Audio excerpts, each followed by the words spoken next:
All right, what's happening, people? Welcome to Frag-Jitsu, where I do reviews with my little dog on my lap. Let's cover a fragrance today called Bvlgari Pour Homme Extreme, or Extreme, if you want to say it like that. This is a 1999 release, and it's a flanker to the original that I have here. Now, the backstory on this fragrance, as it pertains to me, is that it's actually a fragrance that I've had for, well, 20 years or 18 years, around that amount of time. Yes, this same bottle, I never actually finished it. So basically I found these fragrances, guys, in a closet in my parents' house. And it's like old fragrances that I used to wear. And this one was one of the few. Now, I will list off all the ones that I used to wear about 20 years ago. My collection wasn't actually a collection. It was just the fragrances that I had at the time. Jean Paul Gaultier's La Mel, when I was 15 to 20, I wore that a lot. I had Marc Jacobs Classic. It's a rectangular bottle with a black top and a clear bottom. Discontinued. This is also discontinued, but you can still find it. This is Bvlgari Pour Homme Extreme.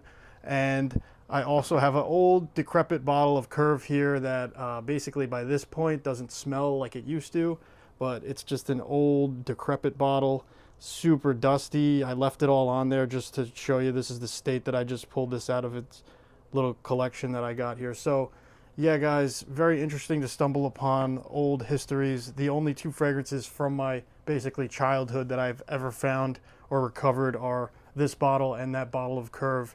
Now, it led me to wearing this. This was recently, since I've been exhuming these fragrances from the dead. This is a really understated, classy, fresh fragrance. It's really light, but still very present.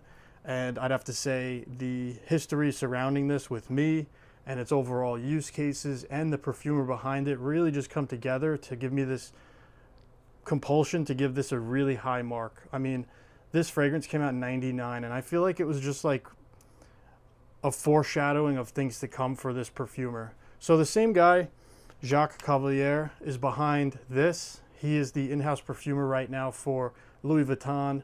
He's behind Imagination. He's behind Bulgari's Tigar. He's behind so many amazing hits. If you go look up his actual track record, he's got 218 perfumes, I believe, in the database on Fragrantica, and I'm sure there's probably more or less than that. A lot of Issey Miyake fragrances were on there too, and I know that he has this signature kind of style where he could put this refined, fresh, airy fragrance together that has this just unique blend. Now, I think about anything else in my collection like this, and I really don't even have anything like this. Now, I prefer the Extreme. If you were going to do a comparison between the original and the Extreme, I'm not really interested in that. I would just say 10 out of 10 times, just get the Extreme every single time. It's just a bit more substance to it. Way more body, way more heart, way more bass.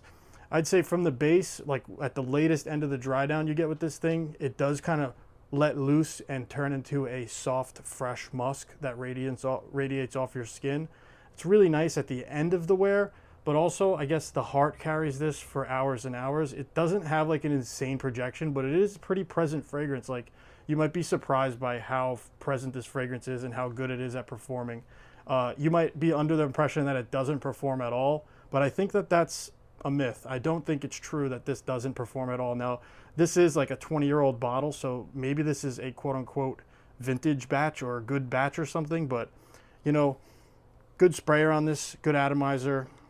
It goes on pretty well. I mean, you don't really need to overdo it, but you can if you want. It's not going to ever get in the way. Now, how we talk about the smell with this, starts off really bright, really zingy.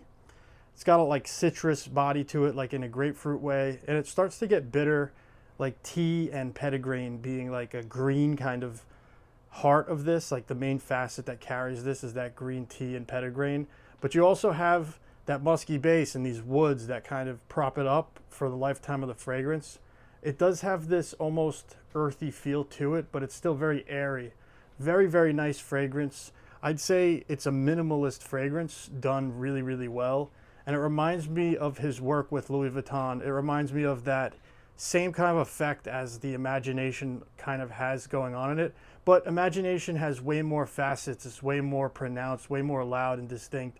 This is gentlemanly, handsome, understated, classy, and just super easy to wear. I'd say that this could be a staple for anyone. And if there's like a likelihood of this being someone's signature scent, it's extremely high. This is a very, very easy fragrance to just wear every day.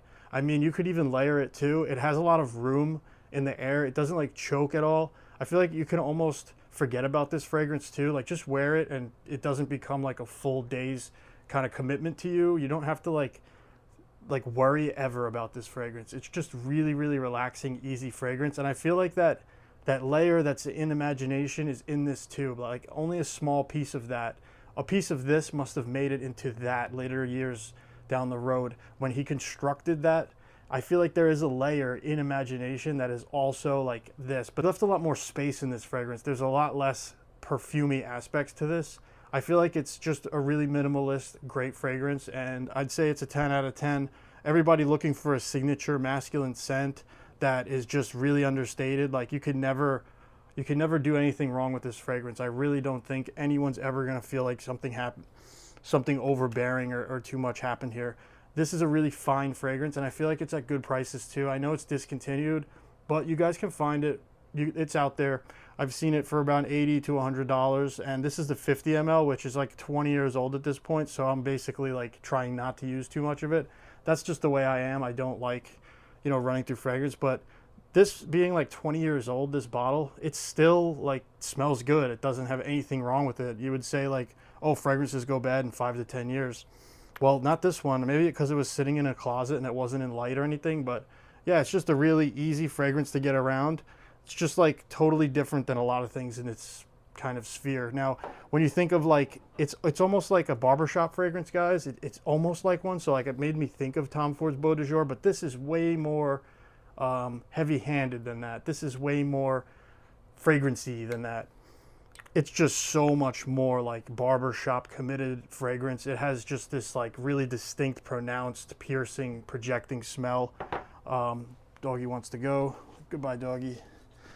Okay, Paul Sebastian Fine Cologne. This is another really, really good staple of a fragrance. Just a barbershop, super committed to being a barbershop. It's got the spicy barbershop thing going. Like just transported straight to like an Italian barbershop like I used to when I was a kid. Just that same feeling, that masculine, astringent, clean, but this one has a spiciness and a really strong performance on it. I have a friend who actually got me into this, and his performance on his bottle is just crazy, crazy good, and it cuts through the air.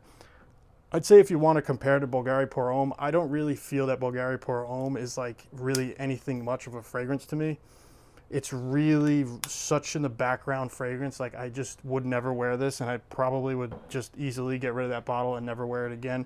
But the Extreme has this denser heart to it that reminds me of like a greenness, like a bitter greenness. The tea and the petitgrain, I'd say, are like the most important things. And then you have this citrus kind of lift to it and a lot of airiness and space. And then you have that musky, woody dry down, that sweet kind of clean, soapy musk, where it's not overly done. And it kind of has that radiant musking glow, like that really nice, smooth, clean, soapy musk. Nothing really too piercing on this. I just love the fragrance, and I'm just happy to have a review of this 20 plus years down the road of having this as a kid. So this was one of my earlier fragrances that I had. Jean Paul Gaultier Le Male is the basic polar opposite of this. All the other fragrances I really had were like the polar opposites of this. They were just loud, like even the trends of today, like all of the loud, fruity, vanilla fragrances of today, all of that, it's the antithesis to this. This thing is just like that rooted, modern, but classic, perfectly done, airy, citrus, slightly green, handsome, masculine, aromatic, woody fragrance. Super good.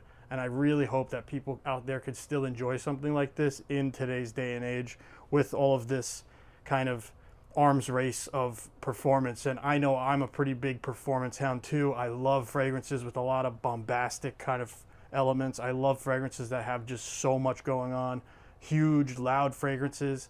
And I usually stay away from fragrances that are underwhelming. Well, this manages to not be underwhelming, but still have a really good, classy, identified profile, just a very distinct profile of a gentleman. And it just seems like the right fragrance for just those times when you really aren't sure if you should even wear one. It's also just a refreshing fragrance without really trying too hard. It's just a very good fragrance, from an extremely masterful perfumer with this style of fragrance. It's just a really good example of his style. And I'd say everybody's like super hung up on imagination these days. They want the clones, they want everything about imagination. If you put an imagination video out, people are going to watch it. That's just it. And this, something like this will just fly under the radar, but I think it's just as good as imagination. It's just not for everybody. It's not as unisex. This is more of a guy's thing. It has that masculine, well done appeal. I just really like it, guys, and I'm glad to have been able to present it to you today. So that's Bvlgari Pour Homme Extreme. Really, really understated and underrated fragrance that I don't think a lot of people are talking about. But if you know, you know. Anyway, that's all I got. I'll see you in the next one. Peace.